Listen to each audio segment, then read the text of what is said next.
when you're watching a transcendent talent, it is different. Yeah. It's a completely different So experience. let me interchange because we've been putting out clips on YouTube about Caitlyn, and this one guy was like, but Wemby was on a terrible team this year. Look at him, So you can't Caitlyn is on a bad team just like Wemby. So how can you compare and say that she's not that good? Listen, man.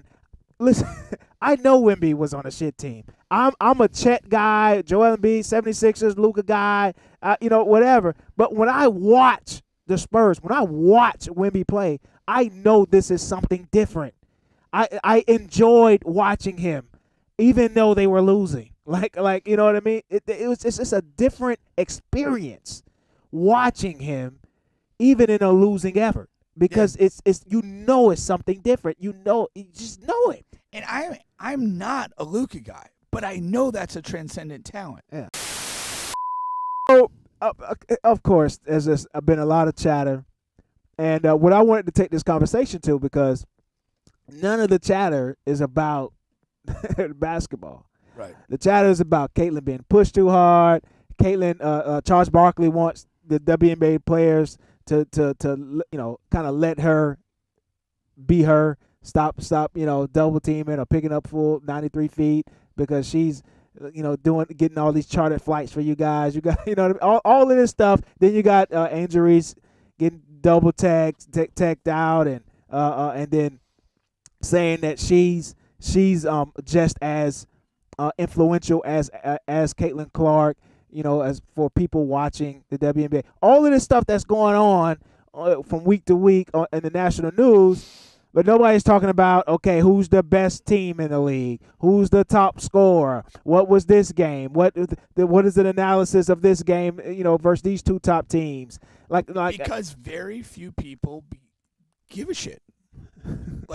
It's what it is. What the WNBA is riding off of right now is soap opera, drama, beefs, and that's what they're riding on. It's not the basketball, and it will never be the basketball because the product's not good.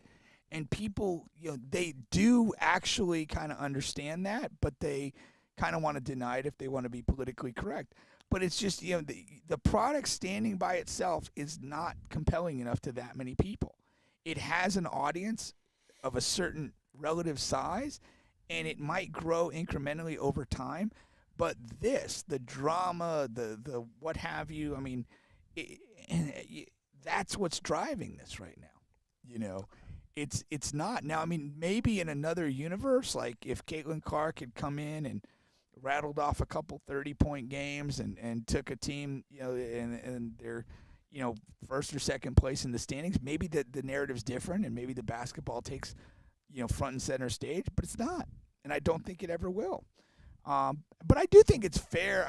We all know Caitlin Clark is the white girl in this thing, and that brings eyeballs. That we know that. But I do think Angel Reese is a part of this. There are people that are, she's kind of the other side of the equation, and they're not positioned like Magic and Larry. But there's a part that there's people that are going to gravitate toward Angel Reese. Yeah, and give more concern about her than Caitlin Clark. The funny thing is, neither one of them is just not that good. Yeah. And that out of all of the scenarios and all of the possible outcomes, I think this was the worst case scenario for the WNBA. Okay. Because both of these women came into the league, and they both have struggled. Now you can say, "Oh, they're just rookies," and this, and then next year you're going to say, "Oh, it's just a second year." The next year, "Oh, she's only 24." You could do that until the cows come home. But the problem is that these two players are just not that good, and that's in comparison to the other WNBA players. That's before we even get to what Pink has traditionally said about just the product of the basketball compared to what we like to watch with our eyeballs as far as entertainment and when we're watching sports. This is just compared to their peers. They're not that good. Compared to the rookies, the star rookies in the past WNBA players, they're not that good. and they needed these two players to come in and be really good. Because when you have these other WNBA players that have been in the league for whatever 3, 4, 5, 6, 7 years, and they're dominating these two players, that's not compelling enough. Because we know these people have been in the WNBA and we haven't cared then. Right. So we don't care that so and so dropped 30 on Caitlin. She's been dropping 30 every year. But I remember, so when they first came to prominence, 2 college seasons ago, I remember asking a couple people. I'm like, hey, are these two like the best players in college basketball at the time? And like I didn't, I got Angel Reese definitely not, and Caitlin might be at the time, and and then I was kind of the other question was so we're not talking about transcendent talents here, and like no we're not, and that's what this is. Yeah. This is something that like a perfect storm. It was a white hero. It was a last year's title game where you had the two of them and they had the little exchanges that got eyeballs on them, and then the fact that they both came back into college basketball for a second year essentially together, also kind of get down to the end of the year and play each other, although not in the final again. You had this year-long story that we've been invested in, that's been presented as a rivalry, as black and white, and all that. That's all the traditional dynamics of getting attention, and now they go into the league and they're at best good players, not transcendent talents. And that's the thing. Like when we just talked about Mbappe, I mean, there's like, when you're watching a transcendent talent, it is different. Yeah, it's a completely different experience. So, let me interchange, because we've been putting out clips on YouTube about Caitlin, and this one guy was like, but Wemby was on a terrible team this year, and look at him. So Caitlin is on a bad team just like Wemby. So how can you compare and say that she's not that good? Listen, man. Listen, I know Wemby was on a shit team. I'm a Chet guy, Joel Embiid, 76ers, Luka guy, whatever. But when I watch the Spurs, when I watch Wemby play, I know this is something different. I enjoyed watching him, even though they were losing. Like you know what I mean? It's just a different experience watching him, even in a losing effort, because it's it's something different. You just know it. And I'm not a Luka guy, but I know that's a transcendent talent. Yeah. Like that, it's just different watching him. He plays in a way that's just not normal. And like again, you the narrative of like the Trae Young trade and anybody else that was in that draft. Yeah. Like everybody looks like an imbecile because they didn't see this. Yeah. And that's how clear it is. And like Trae Young's not a bad NBA player. No. And some of the other guys in that class are maybe okay, maybe get to an All-Star game or something, but there's not one of them that can hold Luka's jockstrap. Right. And if you know what you're looking for, you should have seen it. Yeah. There's no question. I mean, Ayton went first in that draft. Who doesn't regret that? Yeah, exactly. I mean, that's a fucking joke. It is. And that's the thing. And there was a moment too, and like I know Chet was drafted the year before, but like Chet, this was his first year, and for the first maybe 2 months, those guys were finding their way, and Chet was on a little bit of a better team, and there might have been a statistical advantage at one window of time, but then like over the course of it, you see more. No, this is different. Yeah. Like grown men are afraid to shoot layups with this guy anywhere near him. This is different.